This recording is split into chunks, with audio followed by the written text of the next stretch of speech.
বছরের শেষ বিয়ে বাড়িতে গিয়ে আমি এটা কার সাথে দেখা করলাম আর সঙ্গে কেমন অদ্ভুত সব নাচ শিখে এলাম আর তার সঙ্গেই খেলাম রাজুদার আনলিমিটেড পকেট পরোটা।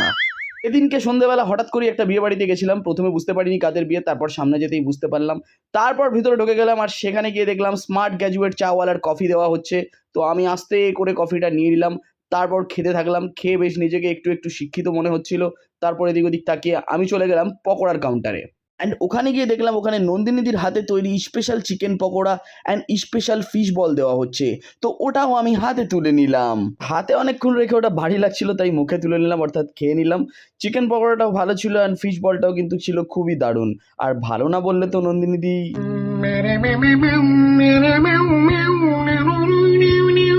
যাই হোক, এখানেই শেষ নয়, এরপর ছিল ব্যাঙ্গালোর স্পেশাল বিরিয়ানি ফুচকা। তো চলো এটা আগে খেয়ে নিই আর তারপর আমি মেন কোর্সটা খাবো, তো ওটা দেখতে পাবে।